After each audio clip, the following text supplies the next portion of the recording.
कई ऐसे बहुत खूबसूरत स्थान हैं जो जानकारी के अभाव में देश दुनिया से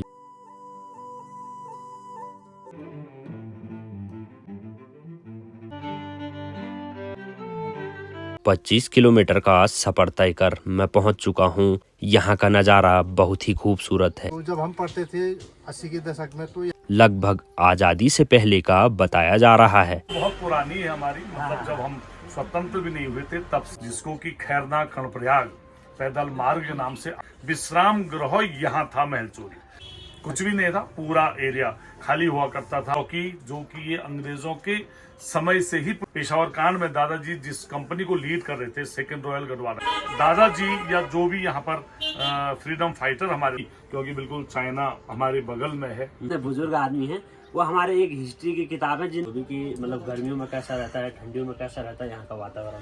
एक नया सवेरा हो चुका है। भगवान सूर्यदेव की किरणों से फिर से ये संसार जगमगाने लगा है। आज आसमान में बादल दिखाई दे रहे हैं और मौसम काफ़ी ज़्यादा ठंडा बना हुआ है। यह उत्तराखंड का उच्च हिमालयी क्षेत्र है जहां कभी भी मौसम अचानक चेंज हो जाता है। यहाँ का मौसम हमेशा बहुत ही प्यारा बना रहता है। उत्तराखंड में कई ऐसे बहुत खूबसूरत स्थान हैं जो जानकारी के अभाव में देश दुनिया से बेखबर हैं। आज ऐसे ही खूबसूरत जगह से आप लोगों को रूबरू कराते हैं।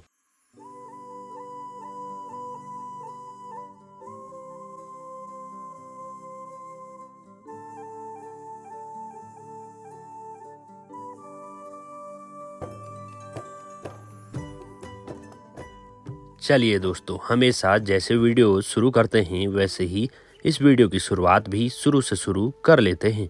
आप सभी लोगों को मेरा प्रणाम। मेरा नाम है संजय कोटवाल और स्वागत है दोस्तों आप सभी लोगों का देवभूमि उत्तराखंड के चमोली जिले के मेरे प्यारे और खूबसूरत गांव कुणखेत से।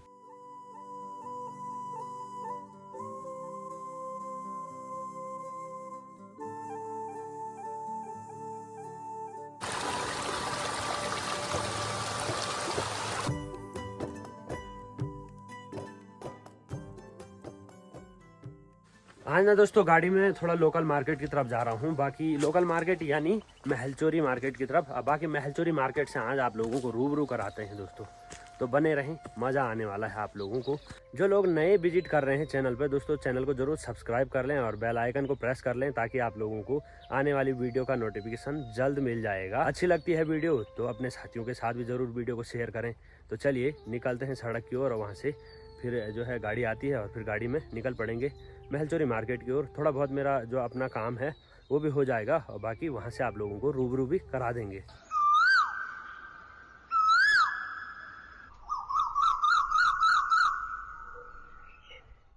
थोड़ी देर दोस्तों यहाँ पे इंतज़ार किया। बाकी ना दोस्तों गाड़ी भी आ चुकी है और बैठते हैं भाई गाड़ी में, फिर निकल पड़ते हैं महलचोरी मार्केट की ओर। हेलो हेलो हेलो हेलो, नमस्कार सभी को। जतिगढ़ में बैठे सबने नमस्कार।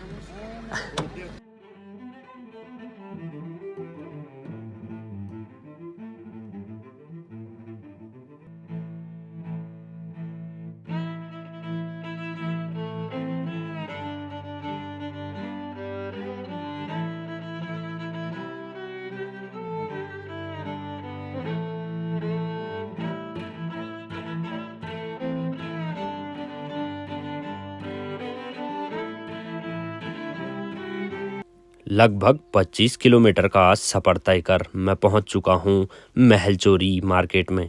यहां का नज़ारा बहुत ही खूबसूरत है। चारों ओर से घिरे इन खूबसूरत पहाड़ियां जिन पे कई पेड़ पौधे हरे भरे दिखते हैं और यह पहाड़ बहुत ही खूबसूरत नज़र आता है। नीचे घाटी में बसा ये खूबसूरत मार्केट उत्तराखंड राज्य के चमोली ज़िले के गैरसैंण ब्लॉक में स्थित एक खूबसूरत मार्केट महलचोरी के नाम से जाना जाता है। अभी ना दोस्तों मैं महलचोरी पहुंच चुका हूं। महलचोरी जो हमारा लोकल का मार्केट है, तो आज यहाँ की हिस्ट्री जानते हैं। यहाँ पे जो पुराने दुकानदार हैं, तो यहाँ पे अंकल जी हैं, तो थोड़ा अंकल जी से जानने की कोशिश करते हैं कि सबसे पहले यहाँ पे कितनी दुकानें थी। अंकल जी सबसे पहले तो आप अपना नाम बता दो। मेरा नाम भगवान सिंह रावत है। मैं महलचोरी में सन 88-89 से हूँ दुकानदारी में। तो जब हम पढ़ते थे 80 के दशक में, तो यहाँ पे बाजार इधर तो था नहीं, उधर पुल बाजार, वहाँ जहाँ बैंक बाजार है वहीं बाजार था, दुकानें वहीं थी सब। फिर बाद में धीरे धीरे जब दुकानें पहले आई, उस साइड थी पहले दुकान? उस साइड, इस साइड कुछ नहीं था। अच्छा। इस साइड एक आध दुकान थी, बाकी सारे दुकानें उस साइड थी। वहाँ पोस्ट ऑफिस वहीं था। फिर 1983 में बैंक खुला तो बैंक भी वहीं था। हाँ जी। फिर धीरे धीरे जब रोड पर आए तो आज तो आप देख रहे हैं कि ऊपर से नीचे तक जो है दुकानें उस समय बड़ी दूर दूर के आते थे। नागचूला की घाट भी यहाँ आते थे, खनसर घाटी के भी यहाँ आते थे, कुनीघाट साइड के भी यहाँ आते थे। मतलब ये पहले दूर दूर के लोगों का मेन मार्केट बिल्कुल मेन मार्केट ये था। ये यार पौंडवा खाल था। अच्छा। लेकिन पौंडवा खाल में कम दुकान थी, महजूरी में थोड़ा ज़्यादा दुकानें थी। लगभग कितनी दुकानें हुई उस टाइम पर? उस टाइम यहाँ करीब होंगी 25-30 दुकानें होंगी ज़्यादा। अच्छा, जब आप आए थे यहाँ हाँ जी, 25-30 दुकानें थी यहाँ महजूरी में, और 5-7 दुकानें थी पौंडवा खाल में। तो नागचूला खाल, रोहिड़ा, कुनीघाट, खनसर के सारे यहीं से आते थे। खच्चरों से ज़्यादा था माल यहाँ से। अच्छा। हाँ जी। अब आज धीरे धीरे करके आज इस मार्केट में कम से कम 200 दुकानें। तो शुरू से अभी तक आपकी यही वाली शॉप रही? मेरी तो पहले से यही है, और फिर बीच में मैं ग्रैंड डीलर भी रहा। 1979 से थे यहाँ पे हमारे भाई साहब बैठते थे। 1988 के बाद मैं बैठता हूँ। तो जैसे पुराने कस्टमर थे आपके, तो वो अभी भी आते हैं? किसी के दादा लोग रहे होंगे, उनके परिवार के अब आते हैं यहाँ पे? आते हैं, बहुत सारे आते हैं अभी, जो पहले हमारे कस्टमर थे। लेकिन अब जगह जगह गांव में दुकानें हो गई हैं, तो लोग वहीं से लेते हैं। आपके दुकानें भी तो आप मार्केट रोड चले गए जगह जगह, लेकिन फिर भी कई लोग आते हैं अभी भी, जो कहते थे कि हम पुराने ग्राहक हैं। चलिए जी, बहुत बहुत धन्यवाद आपका। धन्यवाद। दोस्तों, यहाँ एक नदी भी बहती है जिसे रामगंगा के नाम से जाना जाता है। रामगंगा का बहाव बहुत ही तेज है। इसकी कल कल छल छल की आवाज़ बाजार तक सुनाई देती है। प्रकृति की गोद में बसा यह खूबसूरत महल चोरी बाजार लगभग आज़ादी से पहले का बताया जा रहा है। यहाँ कभी 5 दुकानें हुआ करती थी। आज़ादी के समय से और आज के समय तक बहुत ही परिवर्तन हो चुका है यहाँ पर। यहाँ आज लगभग 200 दुकानें मौजूद हैं। नमस्कार मेरा आपको। और दोस्तों, ये सबसे मतलब पुराने दुकानदार हैं यहाँ पे, तो इनसे जानने की कोशिश करते हैं। सबसे पहले थोड़ा अपना इंट्रोडक्शन बता दो। मैं सुरेश बिष्टू। इससे पहले ये दुकान मेरे परम पूजनीय स्वर्गीय दादाजी, जो कि पेशावर कान के सेनानी रहे हैं, आज़ाद हिंद फौज के रहे हैं, सूबेदार स्वर्गीय श्री जयसिंह बिष्ट जी की थी। उसके बाद मेरे पिताजी सूबेदार अवतार सिंह बिष्ट जी, जो 1972 में जिन्होंने ये दुकान शुरू की, और उसके बाद मैं यहाँ पे आया हूँ। सुरेश बिष्ट मेरा नाम है। उससे पहले की है दुकान। अच्छा, दुकान तो बहुत पुरानी है हमारी, मतलब जब हम स्वतंत्र भी नहीं हुए थे तब से है। बगल में हुआ करती थी तब दुकान। अच्छा। लेकिन 72 से फिर डैडी आ गए थे, तो फिर जब से आप यहाँ बैठे ना दुकान पे, तो आपने कितना परिवर्तन देखा, कितना अंतर देखा? कितनी दुकानें थी आपके टाइम? देखिए, मैं 82 से मैं दुकानदारी कर रहा हूँ, दुकान में बैठा हुआ हूँ। तो अब उससे पहले जो स्थिति थी, जो हम लोगों को डैडी लोग भी बताते थे, बाबू जी लोग बताते कि ये एक पैदल रास्ता था जिसपे हम लोग खड़े हैं। ये पैदल रास्ता है जिसको कि खैरना कर्णप्रयाग पैदल मार्ग के नाम से आज भी जाना जाता है, और ये आज भी वजूद में है। तो उस समय यहाँ पे पैदल यात्रा हुआ करती थी। गुड़ और नमक लेने के लिए हमारे लोग, हमारे जो पुराने लोग थे, हमारे जो पितृ लोग थे, वो लोग रामनगर जाते थे पैदल, और फिर वहाँ से गुड़, चना और नमक लेके आते थे। तो वो मतलब घोड़े खच्चरों में लाते कुछ नहीं, सब पीठ पे लाते थे, पीठ पे लाद के सब लाते थे। और उसका एक महत्वपूर्ण विश्राम गृह यहाँ था, महलचोरी। महलचोरी के सामने जो आज मंदिर परिसर बना हुआ है, आप लोग जब जाएंगे वहां पर आप देखेंगे कि वो हनुमान चट्टी के नाम से प्रसिद्ध था। वहां पर बाबा काली कमली का धर्मशाला आज भी वहां पर है। और वो सब चीज इसलिए था कि वहां पर आने जाने वाले लोग जो पैदल यात्री भी होते थे या कोई ये घर गांव से कुछ माल बोलते थे कि हम माल जा रहे हैं, माल का मतलब वही होता था कि रामनगर जा रहे हैं, तो उसका होता था। और उसके बाद फिर डैडी आए, 82 से मैं आया। तो जहां तक मैंने देखा, जब से मुझे होश आई होगी लगभग 75-76 से, तो महलचोरी में बहुत गिनी चुनी दुकानें थी, कुछ भी नहीं था, पूरा एरिया खाली हुआ करता था। बस 2-4 दुकानें थी यहाँ पर। मैं समझता हूँ करीब 10 दुकानें होंगी उस समय, और आज 200 से ज्यादा दुकानदार यहाँ पे हैं। तो निश्चित रूप से परिवर्तन हुआ है। और आज ये न्याय पंचायत जो हमारी है पूरी 6 ग्राम पंचायतों की, उसका ये हेडक्वार्टर है महलचोरी। यहाँ पर एक पुलिस चौकी, जो कि ये अंग्रेजों के समय से ही पुलिस चौकी ये बनी हुई है, इसका भी अपना एक इतिहास है। ये पुलिस चौकी जब हमारे दादाजी को पेशावर कांड में दादाजी जिस कंपनी को लीड कर रहे थे, सेकंड रॉयल गढ़वाल राइफल, उसने उस कंपनी ने ही विद्रोह किया था, जिसमें कि हवलदार आदरणीय चंद सिंह गढ़वाली जी भी थे। चंद सिंह गढ़वाली जी हमारे घर में बहुत आया जाया करते थे।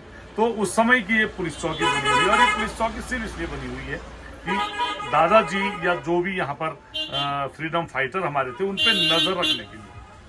और जो आप सामने जाएंगे जहाँ पर आज प्राइमरी स्कूल है महलचोरी की, वहाँ पे भी अंग्रेजों का एक आरामगाह हुआ करता था। अंग्रेज जब अपने घोड़ों में आते थे तो वहाँ रुकते थे, और वो आज प्राइमरी स्कूल में कन्वर्ट हो गया है। तो निश्चित रूप से एक बहुत बढ़िया है। तब तो यहाँ पर कुछ भी नहीं था, हम लोग बस एक 8वीं तक का यहाँ पर था, फिर हाई स्कूल हुआ, आज इंटरमीडिएट है। आज तो हर 10 किलोमीटर 5 किलोमीटर में है। सही बात। तो जो ये सड़क है ना, तो ये 1962 में जब चाइना वॉर हुआ, तो तब तक ये सड़क वजूद में नहीं थी। 1965 में तो तब ये सड़क वजूद में आई है। तब सरकारों को लगा कि यार यहाँ भी, क्योंकि बिल्कुल चाइना हमारे बगल में है, हमारी सीमा और चाइना की सीमा बद्रीनाथ के पास मिलती है, इधर माणा के पास मिलती है। तो तब लगा होगा हमारे देश के उस समय के कर्णधारों को कि ये सड़क बनाई जानी चाहिए। तो ये सड़क तब की है। धन्यवाद। कम से कम आपने एक बहुत पुराना मतलब एक इतिहास हम समझ सकते हैं। और मैं ये जरूर चाहूंगा कि आप जो पुराने लोग भी होंगे यहाँ पर, एक प्रेम सिंह साजी हैं जो कि सबसे पुराने दुकानदार आज के जो है, उनसे भी आप बातचीत करेंगे। आपके और आपका यूट्यूब, क्या नाम है यूट्यूब चैनल? SK पहाड़ी। ओ अच्छा, हम देखते हैं आपका SK पहाड़ी। एक बहुत अच्छा यूट्यूब चैनल है जो कि आपको हमारी पहाड़ी संस्कृति से, पहाड़ी रीति रिवाजों से, पहाड़ी जो रहन सहन है उससे, और अब आपने फिर एक ये नया वो खोल दिया है कि भाई अब जो ये पुराने जो ये दुकान है, जो जैसे पुरानी हिस्ट्री है ना, तो हमारे बिल्कुल आने वालों को भी पता चलेगी। बिल्कुल आज की स्थिति यही है कि यूथ को इंटरेस्ट नहीं है। हाँ, सबसे बड़ी बात यह है। तो अच्छी बात है कि आप पलायन पे भी, आप मैंने देखा है कि पलायन पे भी आप लोग बात करते रहते हैं, और इसके लिए आपको बधाई के पात्र हैं। आप बहुत बहुत धन्यवाद। आपका भी बहुत बहुत धन्यवाद। चलिए, हाँ, ये आपने कहा कि मैं वो रहा, तो मेरा ये बोर्ड वैसे यहाँ पे लगा हुआ है। तो मैं पहले तो ये बता दूं, तो ये उत्तराखंड राज्य आंदोलनकारी भी मैं रहा, और बहुत अग्रणी आंदोलनकारी के रूप में हमने काम किया। मुजफ्फरनगर, जहाँ पे इतना बड़ा कांड हो गया था, हमारे कई उत्तराखंड आंदोलनकारी वहाँ शहीद हो गए थे। वहाँ खुद मैं, मेरा पूरा परिवार, मेरे पिताजी के नेतृत्व में गैरसैंण से हम लोग गए थे, वहाँ भी मैं रहा। और आज इसके बाद मैं डायरेक्टर गढ़वाल मंडल विकास निगम भी रहा। उसके बाद मैं उपाध्यक्ष गढ़वाल मंडल जो दर्जा राज्य मंत्री है उसमें भी मैं रहा। और आज मैं प्रांतीय उपाध्यक्ष प्रांतीय उद्योग व्यापार प्रतिनिधि मंडल उत्तराखंड से हूँ, और गढ़वाल का प्रभारी भी हूँ। बहुत बहुत धन्यवाद अंकल जी का भी, क्योंकि अंकल जी ने बहुत कुछ किया है उत्तराखंड के लिए भी, और बाकी हमें भी कुछ जानकारी मिली सीखने के लिए, क्योंकि अब हम भी यूथ लोग हैं, हमें भी जानकारी नहीं रहती है। तो अंकल जी हमारे पुराने हिस्ट्री के किताबें, जितने बुजुर्ग आदमी हैं वो हमारे एक हिस्ट्री की किताबें, जिन्हें हमें खोलना है और पूछना है कि क्या क्या हुआ पहले। तो अंकल जी आपका बहुत बहुत धन्यवाद। थोड़ा अंकल जी से ऐसा भी जान लेते हैं कि यहाँ का मौसम पानी कैसा रहता है। तो अंकल जी थोड़ा बताएं हमारे व्यूअर्स को भी कि मतलब गर्मियों में कैसा रहता है, ठंडियों में कैसा रहता है यहाँ का वातावरण। देखिए, जहाँ तक मौसम का बात है तो महलचोरी जो पूरी हम कह सकते हैं इसको कि घाटी पे बसा हुआ है। हमारी ये मकान है, दुकान है, इसके बिल्कुल बगल से रामगंगा नदी जो कि दूधातोली से जो कि निकलती है, वो रामगंगा नदी ये बह रही है। जो कि मौसम है भाई, जाड़ों में यहाँ पे बहुत ठंडा है, बहुत ठंडा। मतलब 10 बजे करीब धूप आती है और शाम को भी धूप जल्दी चली जाती है, तो निश्चित रूप से ठंडा काफी है। लेकिन दिन में जैसे कि आप देख रहे होंगे कि आज तक हमने यहाँ दिन में कभी भी धूप को मरे हुए स्थिति में नहीं देखा। खूब चटक धूप रहती है, तो अंदर जितना भी ठंडा हो रहा होगा 2 मिनट के लिए अगर हम बाहर सड़क पर चले जाएं तो मजा आ जाता है। और गर्मियों में बहुत अच्छा मौसम यहाँ पे रहता है गर्मियों में, क्योंकि बगल में रामगंगा नदी है। निश्चित रूप से ठंडी ठंडी हवाएं चलती हैं, बहुत अच्छा मौसम मैं कह सकता हूँ यहाँ का। और जहाँ तक उपजाऊ की भी बात कर देता हूँ, जब हमारे बच्चे लोग सब कुछ पूछ रहे हैं, तो बहुत अच्छा उपजाऊ यहाँ पर है। हमारा खुद नीचे जो खेत है, किचन गार्डन जिसको हम कह सकते हैं या खेत कह सकते हैं, बड़ा है, तो उसमें खूब सारी जो चीज़ मैं एक चीज़ और बता दूँ कि ऐसा कुछ भी नहीं है कि जो कि यहाँ पर ना हो सके। मतलब हमारे खेतों में हर चीज़ होती है, हर चीज़ होती है, और बहुत अच्छा वेदर है यहाँ पे। चलिए दोस्तों, थोड़ा बहुत आज आप लोग रूबरू हो चुके होंगे हमारे लोकल बाजार महलचोरी से, जहां हम लोग अपने गांव से यहां पहुंचते हैं अपने छोटे मोटे सामानों के लिए। दोस्तों, अगर इस वीडियो में कुछ जानकारी छूट जाती है तो आप लोग ज़रूर कमेंट बॉक्स में अपना सुझाव दे सकते हैं। आज के इस वीडियो में बस इतना ही था। उम्मीद करता हूँ आप लोगों को यह वीडियो ज़रूर पसंद आई होगी। वीडियो को ज़रूर लाइक करें, शेयर करें और अपना प्यारा सा कमेंट ज़रूर करें। चलिए जी, अंत में आप सभी लोगों को एक बार फिर से मेरा प्रणाम। जय हिंद, जय भारत, जय उत्तराखंड, जय देवभूमि।